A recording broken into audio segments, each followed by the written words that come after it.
What's up, everybody? Welcome to another episode of the Absolute Strength Podcast. I'm your host, Kyle Hunt, and today I'm back, and the guest is Lorenzo Alexander, Buffalo Bills outside linebacker Lorenzo Alexander. And if you know me, and I assume if you're listening to this podcast and you've listened to previous episodes, you know me pretty well. This was a treat. I'm a big Bills fan, and I've been working on getting Lorenzo on this podcast for about a year. So this was a long time coming.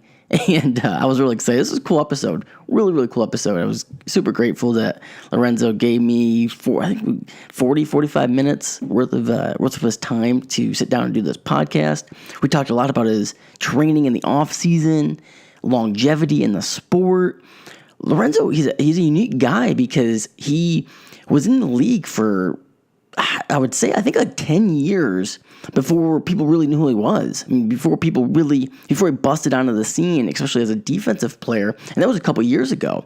He was a standout special teams player for years, kind of bounced around the league, was a little bit of a journeyman, came to Buffalo in 2016, got an opportunity to play defense, had 12 sacks, was among the leaders in sacks, made a Pro Bowl, was actually the MVP of the Pro Bowl, was on the top 100 players in the NFL for that season, got a new contract with the Bills, came back last year. So, I mean, it's very rare for a guy to have a career year into his 30s. I think he was 33 years old at this time. So that just is a testament to take care of, how you take care of yourself, your training, your nutrition, mobility, recovery, things like that. So I really want to dig into that. We touched on that quite a bit. And then we just had fun, just talked about a lot of different stuff. I think you're going to enjoy this one. And I will say, I know I've taken a break, and the Absolute Strength podcast has been slow the last couple weeks. That was by design. I need a little bit of break from recording all these episodes, but we're back. We're back, and the list of guests I have coming up is pretty exciting. And they're not all just fitness people. I mean, starting with this one, we have an NFL linebacker in this one.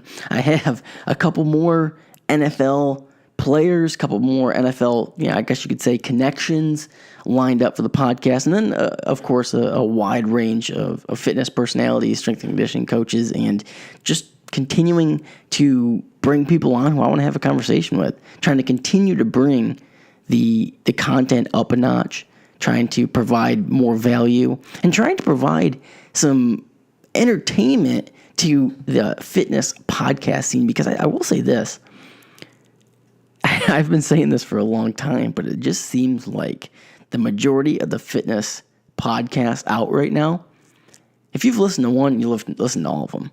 And they're all pretty much the same, just recycling the same guests. And I won't go down that road again because I've talked about it. It's like beating a dead horse. But the Absolute Strength podcast is going to be different. All right. Without further ado, Buffalo Bills outside linebacker Lorenzo Alexander.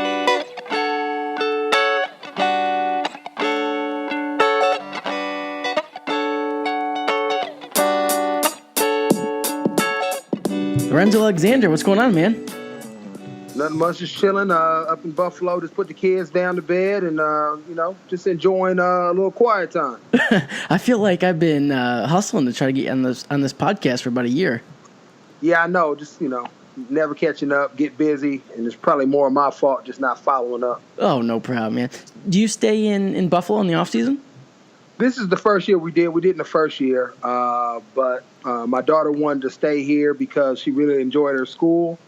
And we've been kind of bouncing around prior to being in Buffalo, so we just wanted to create some stability for them. And we've enjoyed it for the most part. Obviously, this is probably the worst winter Buffalo's seen in quite a while. But other than that, it's been good up here just to kind of stay engaged with the community. Where were you living before? Out around D.C., Washington? Yeah. We still actually have our home in Virginia as of right now, but we're kind of in a transition period where we'll own a home in Phoenix. Okay. Yeah, so I'm from upstate New York, but I live in South Carolina now. So I've saw on Facebook and social media and stuff, there's been a lot of snow up in New York this year. Yeah, there's been a ton of snow, more than I'm accustomed to, but we've made it. We got some SUVs and we get around, and plus Buffalo's used to having this type of weather, so they do a great job of clearing the roads. It's not being like in the South if it snows in like Atlanta or even down in Northern Virginia where they get a little dusting and everything shuts down. So I went to college at Fredonia, so just south of Buffalo there. Yeah, Fredonia. Yep. And I always tell this story. So we're right on the lake, so we got hammered with snow all the time. And I think classes only got canceled, I think 1 or 2 times I was there. Like, unbelievable. Yep, and you go down a little further south, and I mean, literally dust where you see it kind of just blowing on the pavement. Everything shuts down. Nobody goes to work. Nobody goes to school, and it's laughable. Yeah, it's hilarious. So let's get into your off season a little bit. So you end the season in the playoffs this year, and then how soon afterwards do you jump into your normal training, your normal routine? Do you take like a week or 2 off, a month? Yeah, I take about a week off. Not doing anything, and then I just kind of jump into my Pilates routine, which is normally I probably stay in that routine going 3 times a week, maybe about a month. Okay. And then I also have like a Peloton bike. So on the off days or every other day, I'll do a ride as well, just to kind of keep that cardio, keep the body moving. So with a mixture of that, working on my core and cardio, that kind of maintains everything until I start up kind of from ground zero again, doing a lot of foundational work with my trainer. Call that phase 0. A lot of barefoot movements, mobility, functional strength type of things, and then we kind of build our blocks on top of that. So that's kind of like the initial process. Cool, yeah. So how has your training changed over your career? Because it's very unique. I mean, you're in a situation where and I don't even know if a lot of people listening know this, but when you first came into the league, you were a defensive tackle. You lost like 75 pounds or something to... Yeah, something about that. I mean, I think my heaviest was my second year in Carolina, going into that training camp, and I was about 315 pounds. And now I probably play at, 240 on average every year as a linebacker in the special team. So, yeah, I've had to change over the years. And I didn't really start working with my guy that I'm with now, Chris Gorez, that's out of Richmond, Virginia, Onyx. They have a gym down in Richmond, Virginia. Been training with him for the last 8 years now, and it's really just been a huge blessing because he's grown as a trainer. Obviously, there's been new methods and principles and how to put things together over that time. And what I did back then doesn't necessarily look how I train now. So it's been good for me. That's good. Yeah. Well, it's interesting. I mean, I'm fascinated by strength and conditioning and pretty much all aspects of training, but it's wild how the evolution of not only your career has changed, but your physique has changed. So I'm sure there was a lot of things that you've changed. I mean, how about nutrition? Just let's start there, for example. What did you do differently when? I mean, what was it? Was it in Washington when they initially came to you and like, hey, you were a defensive tackle. We see you playing special teams. We want to play you at linebacker. What was the conversation? Yeah, it kind of worked like that. I mean, I think it was more me begging to play special teams, and I eventually got an opportunity to do it. And I was, probably, let me see, how did my career go? 06, was on practice squad. 07, I made the team as a utility guy, played a lot of D tackle, offensive guard, fullback, like that extra tight end position. Played a lot of wedge stuff. I didn't really get a chance to run down on kickoff until like 2008, and I was 295 then, but I was begging for it. And then eventually in 2009, one of my boys, Mike Sellers, gets hurt, and I end up playing guard for him on punt team and made like 4 tackles, and probably could have had a couple more others. And that's kind of where the weight loss really started to occur, because I would pull my hamstrings towards the end of the year. Being 295 and covering 60, 70 yards at a pop can wear and tear, create great wear and tear on your body. So around that time, 2009, 2010 is really where I started to dial in. I had already stopped drinking, and that kind of started shredding me up just naturally.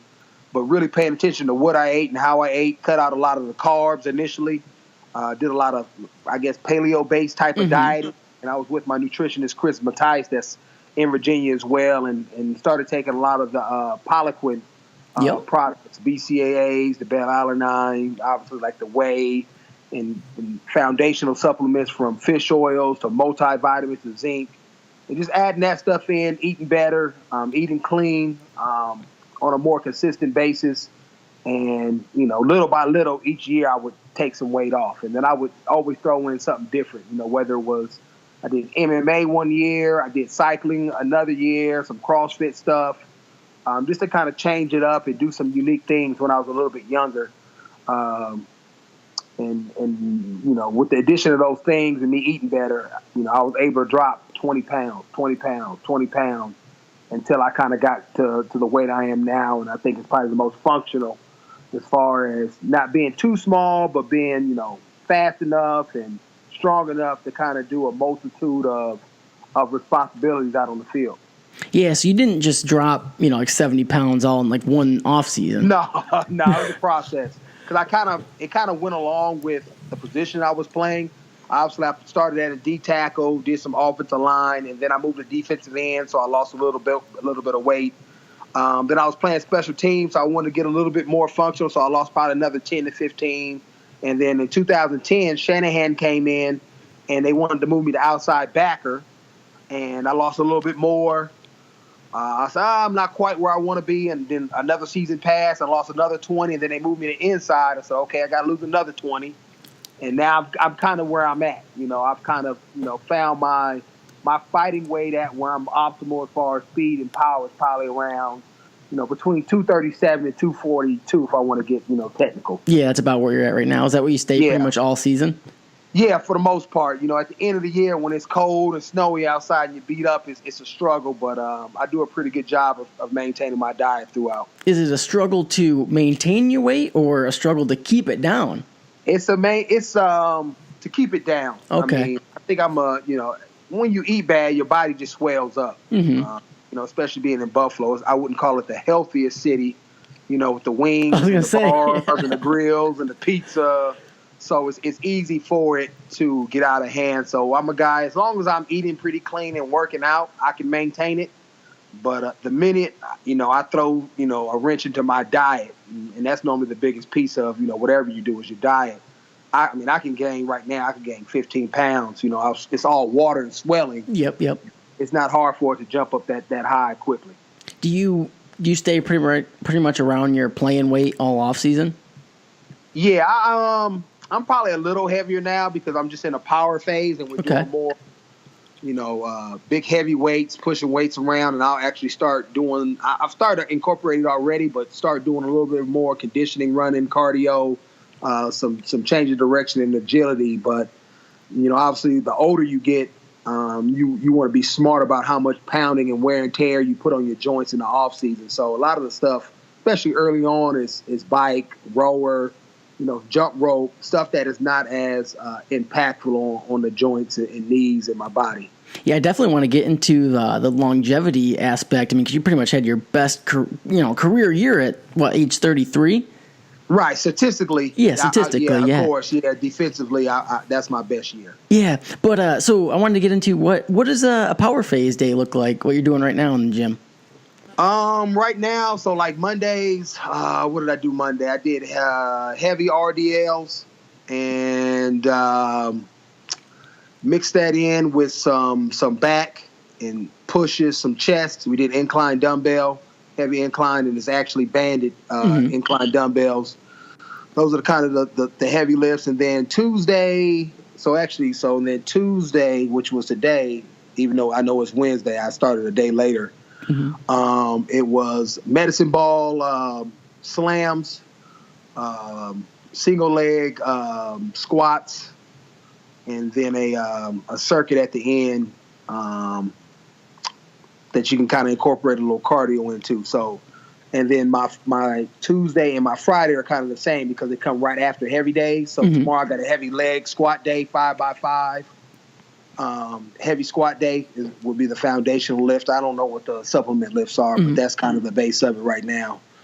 And then Thursday is more quick twitch, lightweight core stuff where I'll do like a land bind circuit to kind of finish everything off. Cool. How many days a week are you in the gym right now? 4 days a week. Okay. Yeah. So that's kind of typical. Earliest 3 days, Monday, Wednesday, Friday, and then it goes to 4 days, probably starting in phase 1. Okay. Do you do anything on the off days, like conditioning, mobility? Normally some type of treatment. I'll go up to the facility and right now and still get some treatment, whether that's, ankle mobs or some back manipulations or some cupping, just to kind of get a little recovery in, probably get a massage, throw some core in there, and then maybe do a couple of like field drills, just some football specific things that I've started to incorporate in there. But it's fairly light, and then on the weekends I try to chill as much as possible and just kind of hang out with the kids. Yeah. Do you go right to the facility for that stuff? Yeah. Everything I do, I just go over there. It's so convenient, and they have the staff training and the strength staff is up there, so it's just conducive to get an easy workout in, and then they have all the equipment versus trying to go to maybe like a Lifetime or a local gym where you have to fight over stuff. Yeah. So I guess that's sure nobody steals your sets in the middle, Oh, trust me, I know about that. People at the gym I go to, everyone always gets pissed because I spend the whole time in the squat rack. There's only 2 squat racks at the gym I go to, and I pretty much spend the whole entire time at the power rack. Oh, yeah. See, and I would be, if you don't get there on time or if I don't beat a guy like you there, I'm waiting. Waiting, you can't get your workout in. So yeah, it's been great to go up there. It's probably one of the best facilities I've ever been a part of. Well, that's actually probably a big benefit to staying in Buffalo in the off season, right? Yeah. At home in Virginia, I actually have a gym. I got some Sorinex equipment in my house, and I can pretty much do everything that I want to do outside of field-based drills. But yeah, being in Buffalo is great just because you have the field house too. So you have access to a great playing surface where I can get a workout in too, which is sometimes hard to find, or this time of year it's really cold and you don't want to be outside with the rain or the snow, depending on what part of the country you're in. Yeah. Sorinex equipment. Yeah, Sorinex is a good company. They're based in South Carolina. Yeah. So my rep is Phil, and he does a great job. So Sorinex, I love it. How'd you get hooked up with them? Well, they have a lot of accounts around the country, and I think Cal actually has a lot of Sorinex stuff where I went to school. Yeah, you went to college. Yeah. Right. So I really like the product and and how it looks and how sturdy it is, and it's fairly reasonable. So ended up going with them after talking to a couple of people and asking around what were some of the better things on the market. Yeah, Sorinex is good. Rogue's good. I know Rogue, right. Yeah, they're crushing it too. Yeah. So 2016. You come into Buffalo. Throughout your career, you really didn't have a lot of opportunities, on defense. And then, so what was your mindset going into Buffalo 2016? You probably weren't thinking like it was going to be a big opportunity for you, but it turned into one. Yeah, well, I knew I was going to have an opportunity to do what I've done in the league, for the last, at that time, 12 years, is be a dominant special teams player. And then have, somewhat of a role defensively, especially with Rex Ryan. Yeah. He throws a lot of different sets and looks at you and uses a lot of different personnel groups. So I knew I was going to have a role like wherever else I've been, maybe 12 to 15 plays defensively, and then, be a leader in a bell cow on special teams. And that was what I was looking to do. And obviously, unfortunately, to some roster moves and then to some injuries, I found my opportunity where I was doing both, being the bell cow on special teams and having a pretty prominent role defensively, being the starter and being fairly productive. So, I was able to take great care of that, or take advantage of the opportunity, and it worked out great. Had one of my best statistical years, and it was fun. Obviously, I wanted to go to the playoffs and maybe win a couple more games, but overall for me, to finally have the opportunity to demonstrate I could do it at a high level throughout a season was really a huge benefit for me, and kind of just checked another box off that I had, kind of written down as far as goals, first, initially entering this league. Yeah, it's wild. Like I'm a huge Bills fan, follow the team really closely, follow the NFL closely. It's one of those things where I'm like one of those guys, I'm super, super productive. So I'm pretty much just spend time with the family, work, train, that's about it. But the one thing I do my one, quote unquote waste of time is I stay very, very close and intact with the Bills.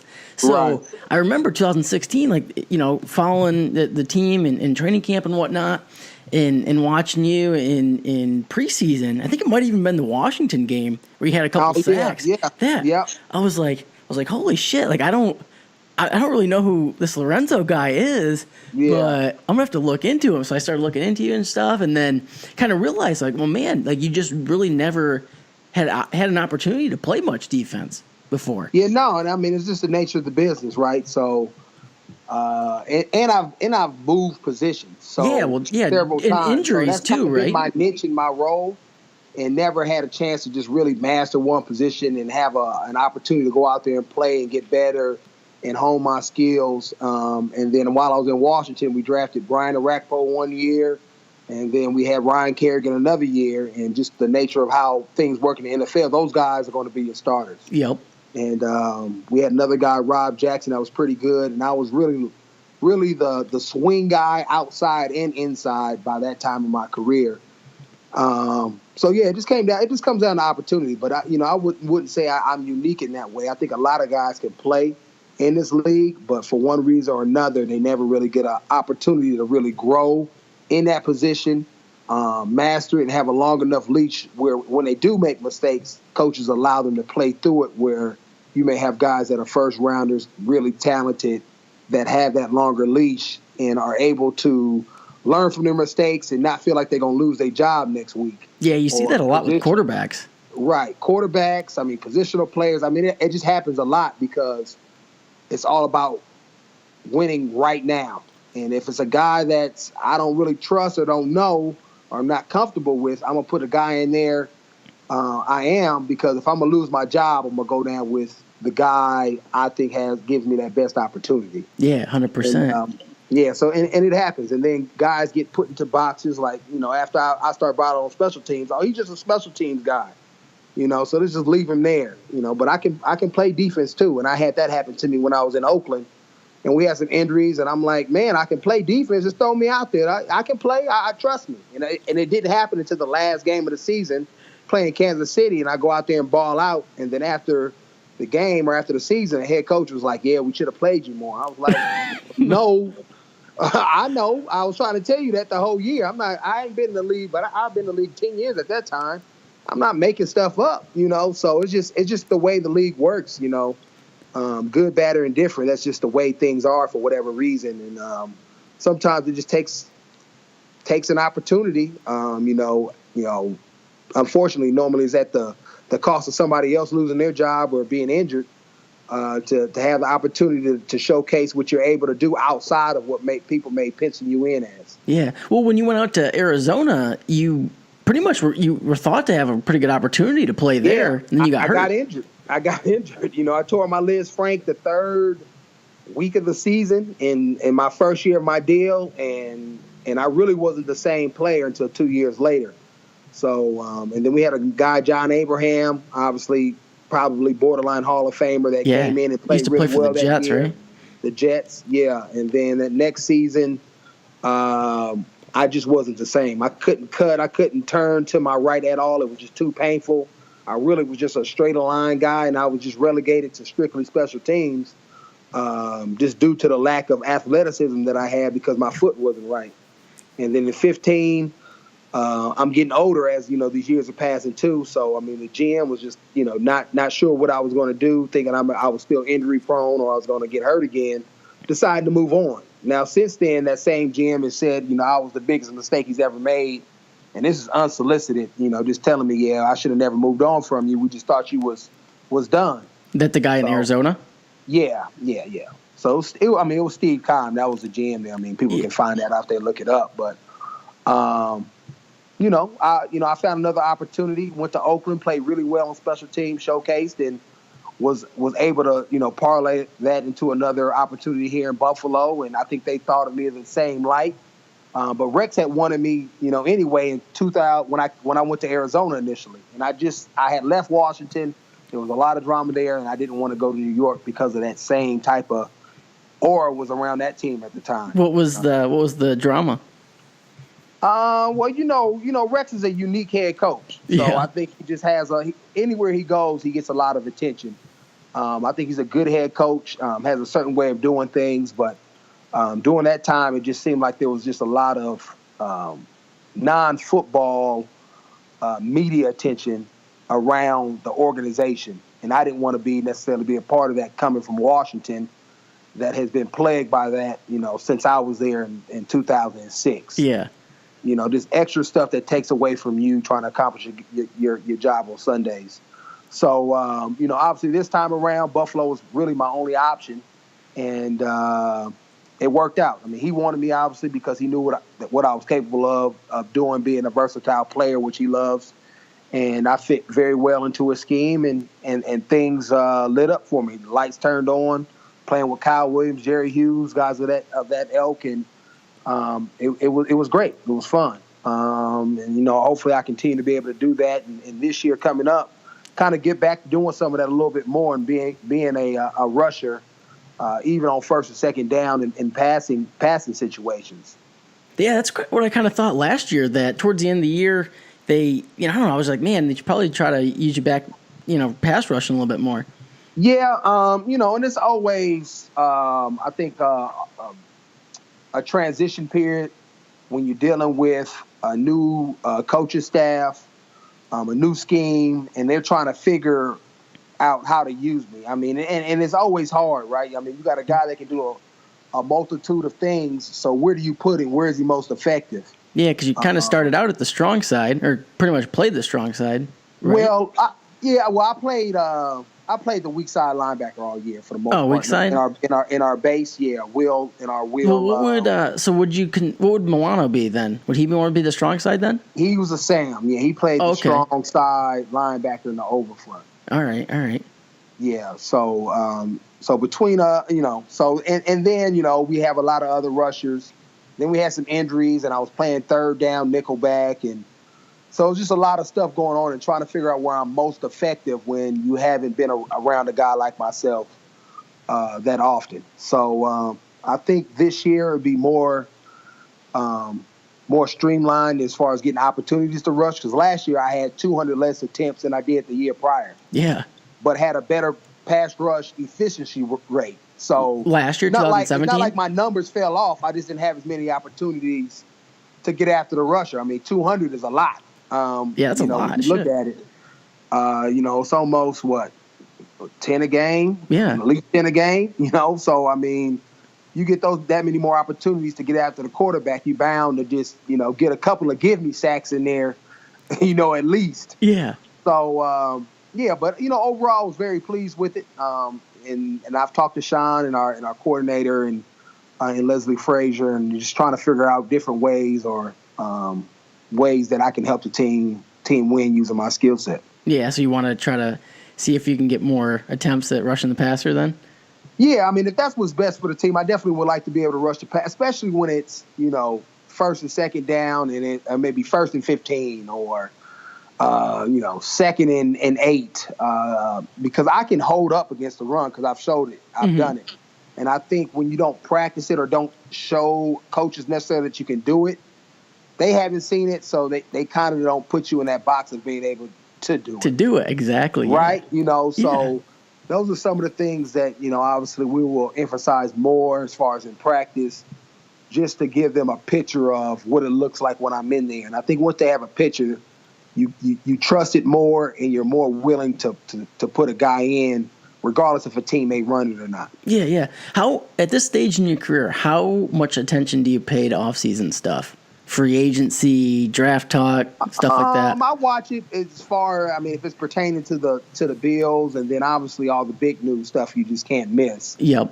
So, I pay attention. I always have my ear to the ground because I'm kind of in the broadcasting world now, doing stuff with obviously John Murphy. Yep. And I've had a couple of hits on NFL Network and doing stuff at the Super Bowl. So I try to stay in tune as much as possible. Yeah, because it seems like the Bills have made a pretty good effort to address the defensive line. Haven't done too much at linebacker. Lost Preston, but it kind of pertains to you a little bit. It's like, all right, well, man, I wonder what their plans are. Yeah, I mean, well, obviously they brought in Trent Murphy. They brought in Star Lotulela. If I'm saying, hopefully I'm not killing his name, but I don't even know how you both say those it. Star guys Latulele? Is it Latulele? Yeah, Latulele. There we go. Star Latulele. There we go. They're I could both be wrong. dynamic players. Obviously, Star is a huge cog in the middle on first and second down, and really can obviously stuff the run, create double teams, allows me, because I play mostly behind the nose, to come downhill, hopefully untouched a lot of times. And if somebody is trying to block me, he's coming off and making that play. And also in pass rush situations, being able to push the pocket back so guys like Jerry and Shaq or Trent, whoever's out there, can turn the corner and the quarterback can't step up. I know Jerry last year several times just missing guys because the quarterback, takes that extra step up. But now with, I think, Star in there, the quarterback is going to see a big body and not feel as comfortable about stepping up. And guys like Jerry will definitely benefit off of that. And as far as Trent on the other side, he's dynamic, long, strong, and powerful. Was able to follow him a little bit when he went to Washington.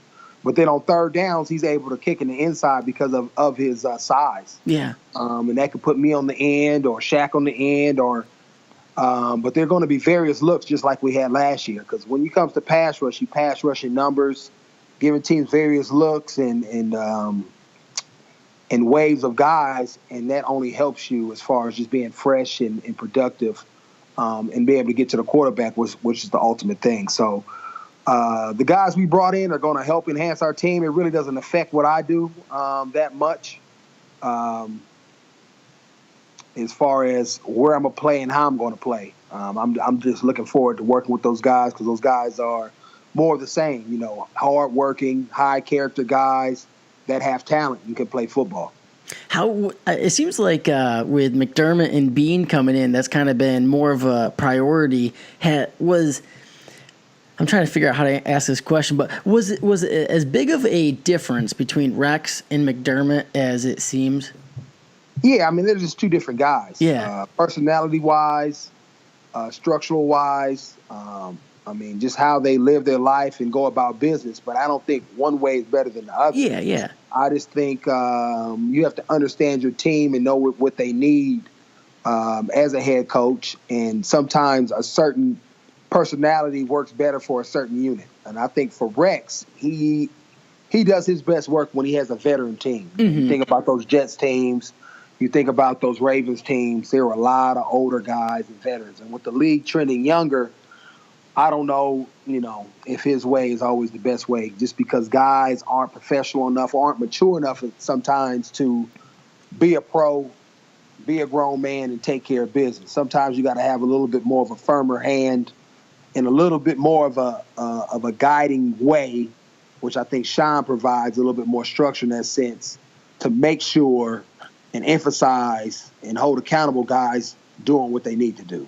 Yeah, that makes sense. I think, I think sometimes as a fan or just fans in general, it's easy to get the misrepresentation. You just have a wrong idea. I think you think, all right, these guys are professional athletes. They're always on their shit 100% of the time, No, it's not. If it was that, I might not be in the league because I'm not the most athletic guy around. There's a lot of guys like that, but I grind. I understand what I need to do. I'm in my playbook. I'm watching film, and that sets you apart from a guy that may be ultra talented, and he just relies on his talent. And obviously, this is my huge message whenever I go talk to kids. Talent is just a starting point, not the end all be all. And if you ever want to have some real longevity or be a Hall of Famer, you have to cultivate whatever your God-given talent is as far as when it comes to football. And that's really in life in general. So if everybody worked that hard, I probably wouldn't still be in the league. It's not everybody doesn't work hard just because they're getting paid to play this game. Just like you see in your office. Yeah. You probably got some guys that's doing a job and they're getting paid and they take shortcuts. Yeah. It's just human nature. It's life. It's life. Yeah. I mean, I say that all the time. Like, with my clients or different people I'm working with, it's like the only thing you can really control is your attitude and your effort. You can always control that. So you can always outwork the guy next to you. Like you always can. You have the ability to do that. Whether it's out study him, out train him, you always have that ability. Mm-hmm. And that's kind of how I've lived my life, and just trying to maintain and grow each and every year and stay ahead of all these young boys that's coming in thinking they bigger and better than I am. So to touch on the longevity piece a little bit before we let you go, what do you think are some things that have allowed you to excel, well into your 30s here? Yeah, I think one of the biggest things was a couple of things. So I just think God has gifted me with the ability to endure this brutal game. Mm-hmm. It's probably been countless plays where if I was somebody else, it might be an ankle injury, a knee injury, a head injury. I think just certain people are built to endure football. Yeah. Others aren't. And it's just a disparity between that, because you always see guys always hurt and some guys aren't. And I've been fortunate enough outside of that one injury I had in Arizona. That was really my fault, wearing a 2 of a narrow of a shoe and, tearing my legs frank. Other than that, I've been there every single game and been accountable. 2, longevity, I think, has been character. As far as how I show up each and every single day, you just talked about controlling your attitude and your work ethic, doing all the little things right, showing up on time, being a leader. All those things has created a persona of who I am as a professional. And that, I think, precedes me when I walk into a different organization each time, or whenever I'm a free agent. It's like, yeah, let's bring this guy in at the very least, he's at least going to get our young guy ready to be a pro. Yeah. And even when I went through my injuries, I think that having that with my name, that type of respect and understanding of who I am, allowed me to kind of have that growing pain where I think maybe some other guys would have been out of the league because they didn't have any other value outside of being a football player. And then lastly, I would just say always coming back with something different and always trying to improve, never being complacent based on what I've done the year prior or where I'm at athletically or mentally with football. I'm always trying to get better, faster, quicker, stronger, whatever it may be able to read defenses or offenses better, know my opponent better. And those things have allowed me to grow with my production on the field. And I think with the, kind of hitting that holistic approach has really allowed me to have some longevity when, if you look at me on paper, you're like, man, this guy should have never been in the league this long, being an undrafted guy. What's your body feel like on a Monday morning? Well, it depends. Early in the season, I feel pretty good. Later in the year, it's a different story. Yeah. It just, and then it depends on who we play. Some teams are more physical. Obviously playing, a Ravens or a Pittsburgh team feels a lot different than when you may play, a more of a finesse team, maybe like a Chiefs or even a New England team, where you don't necessarily feel like you was in a physical brawl. So that plays a huge impact on it. And then if we win or lose, from the mental side. Yeah, from the mental side. If you go out there and win a game, you just feel way better than after getting your butt whooped. Yep. You just feel better. Same hits, same hard ground, same amount of plays. If you win a game, you just feel so much better the next day, just because you're still on that high of winning versus, losing and dwelling in it, and everything feels so much worse when you get up that next morning. But I try to do a great job of having a regimen, whether I'm using my Normatec boots, hot cold tub, dry needling. You name it, I do it. Getting treatment up at the facility, even doing Pilates. Yeah. I do that. Even throughout the season, just to keep my that functional strength together and my core connected to every part of my body. So. I do a good job of feeling good. I definitely don't think I feel as bad as I could based on what I do, and eat right as well, What out of all those recovery things you mentioned, do you have like one that you think is more effective than others, or it's all more like collective? Yeah, it's a collective thing. Each modality that I utilize has its purpose, and it's strategically placed throughout the week. And actually talking to my strength coaches this past couple of weeks ago, actually, they had just taken a class and was like, the things you do throughout the week and how you do it makes a huge difference versus just like maybe ice tubbing every single day. Mm-hmm. There's more impactful ways of recovering. I think I've put together my schedule to kind of maximize my recovery rate. Because you can get in the ice tub every single day, then eventually it loses its effectiveness. Have you ever tried cryotherapy? Yeah, I've done that, and I like that too. We just don't have one up here. Oh, there's not one? No. I probably would do that instead of the ice tub. Obviously, it shocks your system, and it's just a quicker process, but we don't have one of those in our facility. I think there's one in downtown Buffalo, but, I mean, that's, 20 minutes each way. Talk to the Pagulas. They'll get one in there. I know. Say, come on. We need some renovations up here, so maybe I need to whisper that in their ear a little bit. We need a cryo. We need everything. It seems like they're pretty good at making sure the facility's top of the line. Yeah, they've done a great job of putting stuff together since they've taken ownership over the team. I know 2 years prior to when I got here, they said the facilities looked nothing like this and was kind of an embarrassment in the league. So they've definitely put money and reinvested, and I think by them doing that, that's why you're starting to see some of our fruits of our labor showing up as far as making the playoffs and bringing in Sean and trying to really change the culture that was going on with the Buffalo Bills. Yeah, it's awesome, man. Lorenzo, this has been awesome. One last thing, what I know you're big into getting into the media and stuff. Do you have plans for after football? Yeah, I've been working on it. I've done broadcast boot camp. I've done the Super Bowl broadcasting as well. I do a weekly show with John Murphy. So I'm always trying to jump on a show. I have a couple of podcasts that I kind of do in my spare time when I get a chance, especially in the off season.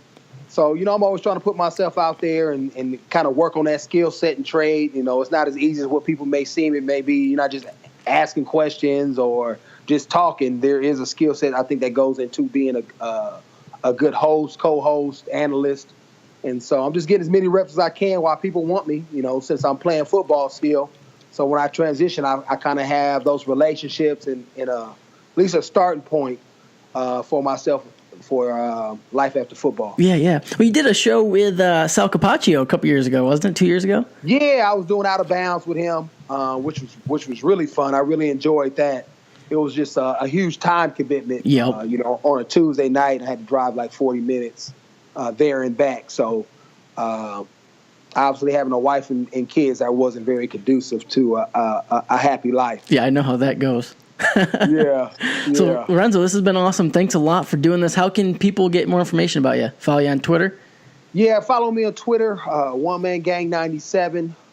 There, you can also look up my foundation to see what we're doing in the community at LorenzoAlexander.org. So those are the two main spots. Definitely follow me on Twitter. I've been doing a lot of these giveaways, giving away custom game worn cleats here of late. Definitely check me out. Follow me, see what we're doing in the community, and would love the followers. Awesome. I will put the links to all that stuff in the show notes. I appreciate it. I hope you enjoyed this episode of the Absolute Strength Podcast. I know I had a ton of fun producing it for you. And before you go, if you could just drop me some feedback, I'd love it. I love reading your feedback. So you can go over to iTunes, leave a 5-star rating, write a little review, what you think of the podcast. I absolutely love it. I read every single one. But it's cool if you don't want to do that. I get it. No one wants to really go out of their way to do anything, let alone write a review. But I want to get your feedback. So drop me a line on Instagram at Hunt Fitness, or on Facebook, Kyle Hunt, or on Twitter, or send a pigeon or something. I don't know. I just want to hear your feedback. So if you want to give me some feedback, let me know what you think. Hit me up on Instagram at Hunt Fitness. And before you go, I have one last thing I want to say. I have a program I want you to check out. It's actually called the Absolute Strength Program, and the link is in the show notes. It's a program I designed to help increase my own squat, bench, and deadlift. And I got pretty strong off of it, and I think you're going to like it. It's a great book. Thousands of people have got amazing results from it.